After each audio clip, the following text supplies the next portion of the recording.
जिंदगी में आपका भी ध्यान नहीं लग रहा। ज्यादा सोचने की वजह से बार बार आपको घबराहट होती है और आपका हृदय भी जोर जोर से धड़कता है और बार बार निगेटिव विचार आपके भी दिमाग में आते हैं। तो इस ज्यादा सोचने वाली बीमारी से बचने के लिए और इस बीमारी को दूर करने के लिए आज हम आपको एक बौद्ध भिक्षु की कहानी के माध्यम से आपकी समस्या का हल बताएंगे। तो आज के इस कहानी को पूरा देखें ताकि आप भी इस कहानी को सुनने के बाद आपकी समस्या से छुटकारा पा सके।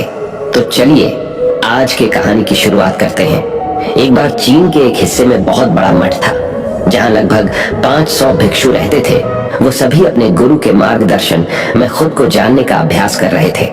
एक दिन एक लड़का उस मठ में शिष्य बनने के लिए आया।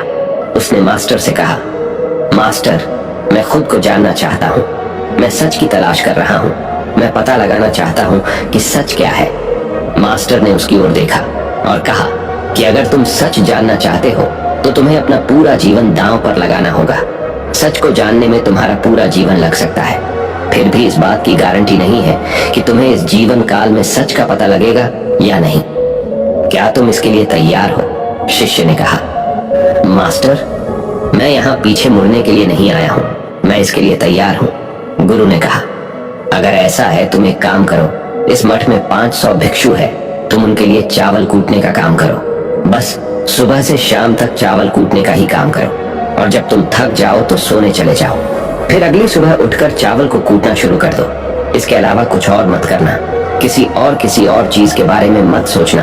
बस इस रास्ते पर चलते रहना और दोबारा मेरे पास मत आना। जरूरत पड़ने पर मैं खुद तुम्हारे पास आऊंगा। उस लड़के ने गुरु के आदेश का पालन करते हुए चावल कूटना शुरू कर दिया। उस मठ में 500 शिष्य थे। उन सभी को समय समय पर भोजन की आवश्यकता पड़ती थी, इसीलिए वह बहुत जल्दी उठ जाता था और रात को देर तक चावल कूटता रहता था। जब वह थक जाता तो उसी कमरे में सो जाता था जहां वो चावल कूटता था। वो किसी से बात नहीं करता था और ना ही कोई उससे बात करने के लिए उसके पास आता था। कुछ महीनों तक चावल कूटते हुए उसके मन में पुराने विचार आते रहे, लेकिन उन विचारों को कोई नया विषय नहीं मिला तो वह अपने आप ही मिट गए। धीरे धीरे उसके मन में विचार कम होने लगे। कुछ सालों के बाद तो वो अपना नाम तक ही भूल गया। वह हमेशा चुप रहता और विचारहीन अवस्था में बस चावल कूटता रहता। उसने ना तो कभी ध्यान किया था और ना कभी शास्त्र पढ़ा था। मठ के बाकी शिष्य उसे मूर्ख समझते थे। ऐसा करते हुए 12 साल बीत गए। 12 साल बाद एक दिन मास्टर ने घोषणा की, अब मेरा आखिरी समय आ रहा है और मुझे अपना उत्तराधिकारी चुनना है जो मेरे बाद मठ का मुखिया होगा। इसीलिए मेरा कोई भी शिष्य है जिससे लगता है कि उसे आत्म साक्षात्कार हो गया है और उससे खुद को जान लिया है, तो रात को मेरे दरवाजे के पास आकर इस दीवार पर कुछ पंक्तियां लिखे जिसमें उसकी जिंदगी का सारा अनुभव समाया हो। कई शिष्यों ने ऐसा करने के बारे में सोचा, पर मठ के प्रमुख शिष्यों में से एक ने वहां जाकर कुछ पंक्तियां लिखी। उसे बौद्ध धर्म ग्रंथों का बहुत ज्ञान था। सभी शिष्यों को लगता था कि वो इस मठ का उत्तराधिकारी बन सकता है। उसने लिखा था कि मन एक दर्पण की तरह है जिस पर विचारों और इच्छाओं की धूल जमा हो जाती है। इस धूल को हटाने के लिए ही ध्यान है। जिसकी धूल हट जाती है और मन का दर्पण साफ हो जाता है, वो मोक्ष को प्राप्त कर लेता है। अगली सुबह जब मास्टर उठे और उन्होंने इन पंक्तियों को देखा और उन्होंने कहा कि किस बेवकूफ ने यह सब कचरा मेरी दीवार पर लिखा है। वो शिष्य जिसने यह लिखा था वो चुप रहा। हालांकि उसने जो पंक्तियां लिखी थी वो ज्ञान से भरी थी, लेकिन यह सब किताबी ज्ञान था। वो शिष्य बहुत चालाक था। उसने पंक्तियां लिखी पर उसने नीचे अपने हस्ताक्षर नहीं किए, क्योंकि वो स्वयं इसके बारे में निश्चित नहीं था कि ये सही है या नहीं, क्योंकि उसे आत्म साक्षात्कार नहीं हुआ था। गुरु ने पंक्तियों को पूरी तरह से खारिज कर दिया। ये देखकर सभी हैरान रह गए। ये घटना पूरे मठ में चर्चा का विषय बन गई। इस विषय पर बात करते हुए 2 शिष्य उस शिष्य के पास से गुजरे जो 12 साल पहले यहाँ आया था और दिन रात चावल कूटता रहता था। दोनों की चर्चा सुनकर वह धीरे से हंस पड़ा। दोनों शिष्य ने उसे पूछा कि तुम क्यों हंस रहे हो? दोनों शिष्य की नजर में यह चावल कूटने वाला तुच्छ ही भिक्षु था। किसी ने उसे ना तो कभी ध्यान करते हुए देखा था, ना ही कभी शास्त्र पढ़ते हुए। हर कोई उसे मूर्ख समझता था जो बस चावल को ही जानता था।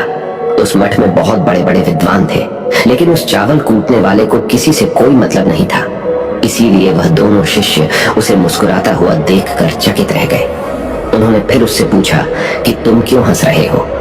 उसने जवाब दिया, मैं इसीलिए हंसा कि मास्टर सही बोल रहे हैं। ये सब पंक्तियां कचरा है, इन पंक्तियों का कोई मूल्य नहीं है। वो दोनों शिष्य चौंक गए। उन्होंने उसे पूछा कि क्या तुम ऐसी पंक्तियां लिख सकते हो जो इससे भी बेहतर हो। चावल पीसने वाले ने जवाब दिया, नहीं, क्योंकि मैं अनपढ़ हूँ, लेकिन हाँ, मैं कुछ पंक्तियां कह सकता हूँ।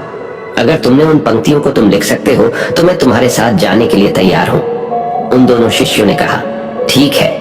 वे मास्टर के कमरे के पास गए और चावल कूटने वाले ने कुछ पंक्तियां बोली और दूसरे शिष्य ने उस दीवार पर लिख दिया और उन पंक्तियों के नीचे लिख दिया कि चावल कूटने वाला।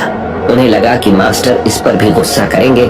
जो पंक्तियों उसने लिखने के लिए कहा था बहुत अद्भुत थी और वो पंक्तियां थी, मन तो बस एक का भ्रम है ना, तो मन है, ना ही मन का कोई दर्पण है। और जब मन ही नहीं है तो धूल कहाँ ठहरेगी। जो ये जानता है वो सच को जान गया। जब गुरु ने ये पंक्तियां देखी तो वे आधी रात को उठे और चावल कूटने वाले के पास गए। वह सो रहा था। मास्टर ने उसे जगाया और कहा कि ये लो, मेरी छड़ी और मेरे वस्त्र ले लो। आज से तुम मेरे उत्तराधिकारी हो, लेकिन इस मठ को छोड़कर कहीं दूर चले जाओ, क्योंकि इस मठ में बहुत सारे विद्वान हैं जो खुद को तुमसे ज्यादा श्रेष्ठ मानते हैं और वो तुम्हें मार देंगे। वो इस बात को बर्दाश्त नहीं कर सकते कि एक साधारण सा चावल कूटने वाला उनसे ज्यादा विद्वान निकला। तुम्हें वह सारा ज्ञान हो गया है जो मुझे है। तुम्हें यह सारा ज्ञान चावल कूटते कूटते हुआ है और मुझे पता है कि तुम जहां भी जाओगे लोग तुम्हारे पास आने लगेंगे, क्योंकि जब कोई फूल खिलता है तो उसकी महक हर तरफ फैलने लगती है। उसने अपने गुरु के पैर छुए और रात को ही वहां से चला गया।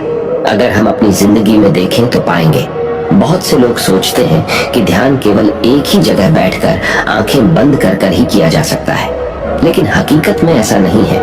ध्यान तो चलते चलते भी किया जा सकता है, अपना कुछ काम करते हुए भी ध्यान किया जा सकता है। असल में ध्यान का मतलब यह है कि आप जो भी काम कर रहे हैं उसे अपनी शिद्दत से करें कि आपको आपके शरीर का ख्याल भी ना रहे। बिल्कुल उस चावल पीसने वाले की तरह जो चावल कूटने में इतना मग्न हो गया कि उसको खुद का कोई ख्याल ही नहीं रहा।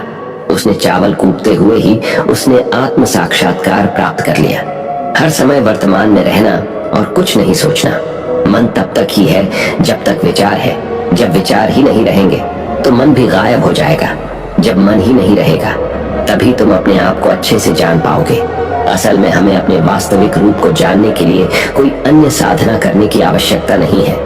हम जो कुछ भी कर रहे हैं बस उसमें हमें पूरी तरह से खो जाने की जरूरत है। अपने काम में इस कदर से लीन हो जाओ कि आपका काम भी ध्यान बन जाए। दोस्तों, उम्मीद है कि आपको यह वीडियो पसंद आया होगा। अगर वीडियो पसंद आया हो तो दोस्त और परिवार के साथ यह वीडियो को शेयर जरूर करें ताकि उनको भी थोड़ी सी मदद मिले।